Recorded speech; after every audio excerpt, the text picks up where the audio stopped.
Good evening ভাইডি বন্ডিরা, welcome back বাগেরহাটের বাগিনী blogs. তোমরা সকল কিরাম আছো ভাইডি বন্ডিরা? আশা করি সকলে ভালো আছো। আমি তোমাকে দিদি ভালো আছি। আমি আজকে আবারই তোমাকে সঙ্গে নতুন আর একটা ব্লগ নিয়ে হাজির হয়ে গেছি। অবশ্য আজকের ব্লগটা একটু অন্যরকম ব্লগ। আজকের ব্লগটা হচ্ছে কমেন্টের প্রশ্নের উত্তর দিছি, সেই ব্লগটাই। কমেন্ট প্রশ্নের উত্তরের ব্লগ আমি অবশ্য বেশি একটা করি না, আজকে একটু করলাম প্রশ্ন উত্তরের ব্লগ। আলপনা সরকার দিদি লিখছেন, দিদি আমি আপনার ভিডিও দেখি, ভিডিওগুলো ভালো লাগে, দাদা কিসে জব করে? এই একটা প্রশ্ন রাখিছেন উনি। আর পরে আরও একটা প্রশ্ন উনি রাখিছেন, এই যে আর একটা, ইউনিভার্সিটি অফ বাফেলোতে আপনার বড় ছেলে কত স্কলারশিপ পাইছে দিদি? প্রতি বছর কত টাকা দিতে হয়? দুটো প্রশ্ন উনি রাখিছেন আলপনা সরকার দিদি। একটা হচ্ছে আমার হাজব্যান্ড কী জব করেন, আর একটা হচ্ছে আমার ছেলে। ও তিনটে প্রশ্ন, স্কলারশিপ কত পাইছে আর কত টাকা বছরে দিতে হচ্ছে ওরকে। আলপনা দিদি যে প্রশ্নটা আমাকে করছেন, এই প্রশ্নটা অনেক দিদিরাই আমাকে অনেক সময় করে থাকেন। এই প্রশ্নের উত্তর অবশ্য আমি ছোট করে আগেও দিছি অনেকবার। তা হয়তো অনেকে আমার ভিডিও দেখিছে, অনেকে দেখিনি। এরকম প্রশ্ন আগেও আমি উত্তর দেওয়ার চেষ্টা করছি।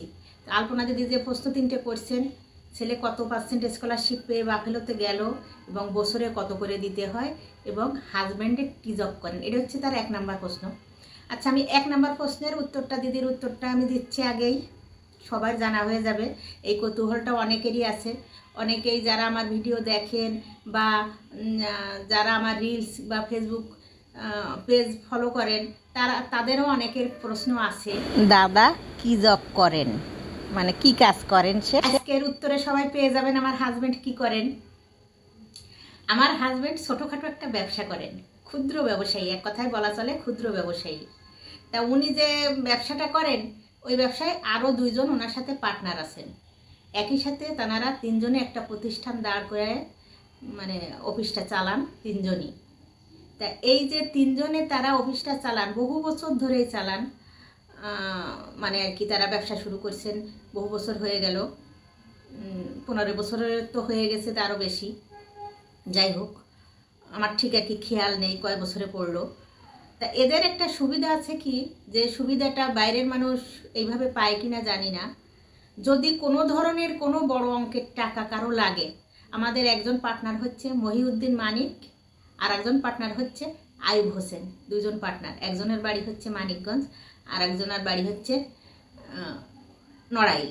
তা এই যে 2 জন আমাদের পার্টনার, এটা মুখের ভাষায় ব্যবসার ক্ষেত্রে পার্টনার বলা চলে, কিন্তু আমাদের যে পারিবারিক একটা বন্ধনের সৃষ্টি হয়েছে এই ব্যবসার মাধ্যমে, সেটা এক মায়ের পেটের ভাইয়ের থেকে অনেক বেশি। এই বন্ধনটা কেন বেশি বলতেছি, এই জন্যই যে আমাদের যদি কারো 3 জন ব্যক্তির কারো কোনো বড় অঙ্কের টাকার প্রয়োজন হয়, তখন আমরা আলাদা আলাদা করে 3 জন ভাগ ভাগ করে সেই টাকাটা আমাদের যে প্রয়োজনে লাগাবো তা না, আমাদের প্রয়োজনে পুরো ব্যবসা ক্ষেত্রের যে পুরো অংশের যে অ্যাকাউন্টের যে পুরো টাকাটা, ওই টাকাটা আমরা কাউকে দেখাতে পারি।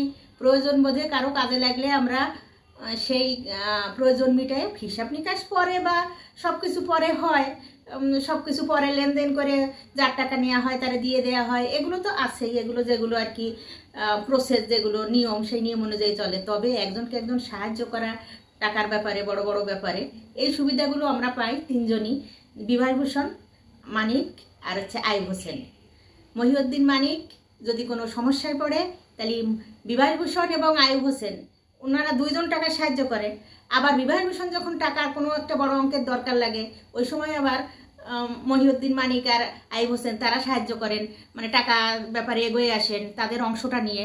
এই সুবিধাটা কিন্তু আমরা 3 জনই সমানভাবে পেয়ে থাকি। এই জন্যই যিনি প্রশ্নটা করছেন যে দাদা কি জব করেন, দাদা ক্ষুদ্র জব করলেও উনি যে ইটা পায়, মানে আর কি শেল্টারটা পায় আমাদের পার্টনার থেকে, এই সুবিধাটা অনেকে পায় না, যেটা আমরা পাই আর কি, এবং তারাও পায়, যেটা সেইটা একটা আমাদের সুন্দর একটা বন্ডিংয়ের জন্যে এই সুবিধাটা আমাদের আছে। এই জন্যই আপনার শেষের প্রশ্ন যেটা ছিল যে কত টাকা বছরে পাওয়া যায়, এটা ছিল শেষের প্রশ্ন, মানে বছরে দেওয়া লাগে। বছরে যেটা দেওয়া লাগে সেইটা বড় ব্যাপার না, সেইটা তো মানে আর কি সেমিস্টার যে সময় এক সেমিস্টার শেষ হয়ে যায়, এক সেমিস্টারের টাকা দেওয়ার পরে পুনরায় আর এক সেমিস্টার আসার সময় আবার টাকার অঙ্ক আসে।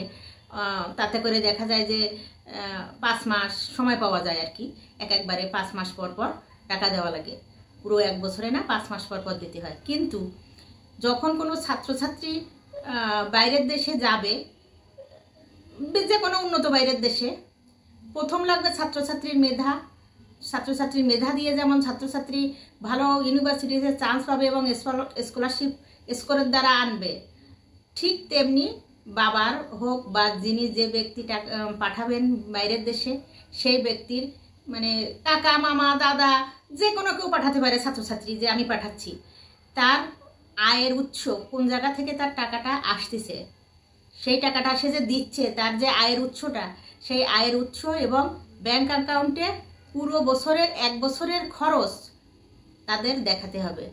শুধু যে সে পড়াশুনো করবে তা না, সে যে আমাদের এখানে এসে আমাদের ইউনিভার্সিটিতে এসে কিভাবে থাকবে, কিভাবে খাবে, সেই যে খরচটা, সেই খরচটাও পুরো খরচ, একটা ছাত্রছাত্রীর পুরো খরচটা বছরের ইউনিভার্সিটিতে দেখাতে হয়।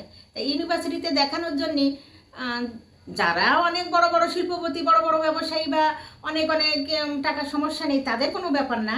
কিন্তু আমাদের মতন ছোট্ট ছোট্ট ক্ষুদ্র ব্যবসায়ী এবং আমাদের মতো নিম্ন মধ্যবিত্ত ঘরের যারা, তাদের খুব একটা বড় অঙ্কের হয়ে যায় টাকাটা, 1 বছরের টাকাটা।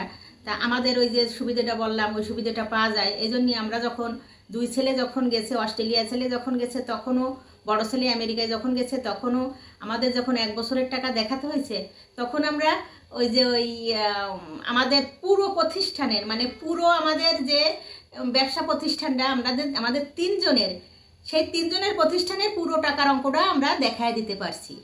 ওই টাকাটা কিন্তু শুধু বিবাস ভূষণের না, শুধু আমাদের না, ওই টাকাটা আইয়ুব হোসেন, মানিক মানে মহিউদ্দিন মানিক, এদেরও টাকা। তা আমাদের ওই সুবিধাটা ছিল জন্যই আমাদের কোনো সমস্যা হয়নি, আমরা পুরো প্রতিষ্ঠানের টাকাটাই দেখাতে পারছি অ্যাকাউন্টে, যে আমাদের টাকা আছে, সেটা দেখাতে আমরা পারছি। দুই বেলাই, বড় ছেলের বেলায়ও ছোট ছেলের বেলায়ও। তারা বুঝে গেছে হ্যাঁ এই প্রতিষ্ঠানের যে তারা যে ব্যবসা বাণিজ্য করে তাদের টাকাটা আছে। কিন্তু আমরা যে সুবিধাটা পাইছি, হয়তো অনেকের এই সুবিধাটা নেই, কিন্তু যাদের সুবিধাটা নেই বা অন্যভাবে বা যে কোনোভাবে, কিন্তু টাকাটা দেখাতে হবেই এবং সোর্স কীভাবে যে টাকাটা আসতেছে সেটাও দেখাতে হবে, সোর্স কী টাকার সেটাও দেখানো লাগবে। এই গেল হলো আপনার বছরের হিসেব। আপনি অঙ্কটা জানতে চাইছিলেন যে আলপনা দিদি, যে বছরে কত টাকা পাঠানো লাগে। বছরে দেখানো লাগছে ওকে মানে আর কি, আসলে তো যে যেমন স্কলারশিপ পায় তার যেমন পার্সেন্টেজ সেইভাবে পরে কাটাকাটি হয়, সেইভাবে পরে সেমিস্টার ফি দিতে মানে আসে, কম বেশি হয়। কিন্তু বছরের যে টাকাটা, বছরের টাকাটা বড় ছেলের বেলায় দেখাতে হয়েছিল 39 লক্ষ টাকা, মানে সব মিলিয়ে তার যে বছরে যে সে ইসে ছিল, হলে ছিল, ইউনিভার্সিটির হলে ছিল 1 বছর সে, আর পড়াশুনোর খরচ সহ তার প্রায় 40 লক্ষ টাকা তার দেখাতে হয়েছিল তার বাবার। আর ছোট ছেলের বেলায়ও প্রায় রকমের দেখাতে হয়েছে, একই রকমেরই। কিন্তু তাতে অনেকে আবার মনে করেন যে আমাদের আত্মীয় স্বজন কাছের মানুষ যারা, তারা আবার অনেকে মনে করেন বাবা রে বাবা, অনেক টাকার মালিক তো সে, আমাদের একটু দেখলো না, আমাদের একটু করলো না, বা আমাদের বেলায় সে নজর দিল না, এত এত টাকার মালিক সে। কিন্তু আমাদের যে ভিতরের ব্যাপারটা আজকে আমি খুলে বললাম সবাইকে, যে আমার এই প্রশ্ন দ্বারা সবাই বুঝতে পারলেন যে আমাদের যে এখন 1 বছরের টাকা দেখানো হয়, ওই সময় শুধু যে আমার ছেলের বাবা বিবাস ভূষণ দাস, শুধু বিবাস ভূষণের অ্যাকাউন্টের টাকা দেখানো হয় না, পুরো প্রতিষ্ঠানের টাকাই দেখানো হয়। যাই হোক, গেল আপনার ওই বছরের টাকার হিসেবের ব্যাপারটা বুঝে গেলেন আপনি। আর একটা প্রশ্ন ছিল হচ্ছে ছেলে কত পার্সেন্ট স্কলারশিপ পাইছে। যদিও আগেও আমি অনেকবার বলেছি এ কথা, অনেক প্রশ্নের উত্তরে, অনেক কমেন্টের উত্তরে। আমার বড় ছেলে যখন বাভেল ইউনিভার্সিটিতে গেছে তখন সে 75% স্কলারশিপ নিয়ে ভর্তি হয়েছে। 75% স্কলারশিপ পাইছে মানে 3 ভাগে 2 ভাগ পাইছে আর কি, সে 100%-এর 3 ভাগের 2 ভাগ স্কলারশিপ পেয়ে সে ভর্তি হয়েছে।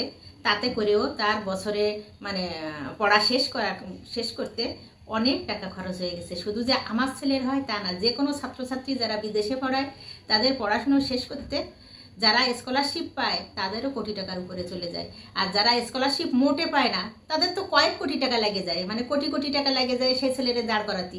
যারা একদমই, অনেকে আছে টাকার অভাব নেই, শিল্পপতি, স্কলারশিপ পাক আর না পাক তারা দরকার লাগে না, তারা টাকা দিয়েই সেখানে রাখে, টাকা দিয়েই পড়াশোনা করায়, টাকা দিয়েই শেষ করে, সেই কথা অন্য। কিন্তু যারা স্কলারশিপ পেয়ে যায়, ফুল স্কলারশিপ পাওয়া গেলেও টাকা লাগবেই, ফুল স্কলারশিপ পাওয়া গেলেও সেখানেও টাকা, 1 বছরের টাকা দেখানো লাগবেই। আমি যদি ছাত্রছাত্রী 100% স্কলারশিপ পায় তাতেও আমার 1 বছরের টাকা দেখাতে হবে, আর যদি অর্ধেক পায় বা 3 ভাগ পায় তাতেও আমার ওই 1 বছরের টাকা দেখানোই লাগবে, দেখাতেই হবে। তারপরে আমার ওই স্কলারশিপ কাটাকাটি করে যত টাকা আসে সেমিস্টার ফি, সেই সেমিস্টার ফি আমার দেওয়া লাগবে আর কি। 5 মাস অন্তর, 6 মাস অন্তর সেমিস্টার, যে কয় মাসে সেমিস্টার আসে বা 4 মাস, সেই কয় মাস অন্তর আমার সেই সেমিস্টার ফিটা দেওয়া লাগবে। আর একটা প্রশ্ন ছিল যেটা ওই যে আপনার স্বামী কী জব করেন, সেটা তো আমি বললাম। তারপরেও আর একটু পরিষ্কার করে বলি, ওনারা যে 3 জন পার্টনার, আমার হাজব্যান্ড, ওনারা হচ্ছে ছোট্ট একটা শিপিংয়ের ব্যবসা। শিপিং মানে হচ্ছে, এটা অত বিশদে আমি বোঝাতে পারবো না, তারপরেও আমি যেটুক বুঝি আর যেটুক জানি সেটুক হচ্ছে এক্সপোর্ট ইম্পোর্ট, বাইরের দেশে মাল পাঠায় এবং মাল আনায়, বেশিরভাগই পাঠায়, বাংলাদেশ থেকে যায়। ওনাদের ব্যবসা হচ্ছে শিপিং ব্যবসা। পেয়ে গেলেন সব প্রশ্নের উত্তর। তাহলে আজকের ব্লগ এই পর্যন্ত। সবাই ভালো থাকেন, সুস্থ থাকেন, সবাই ভালো রাখেন। আর যদি দিদির ব্লগটা ভালো লাগে, লাইক, শেয়ার, কমেন্ট, সাবস্ক্রাইব করে রাখবেন। আবার দেখা হবে আপনাদের সবার সাথে আমার পরবর্তী ব্লগে।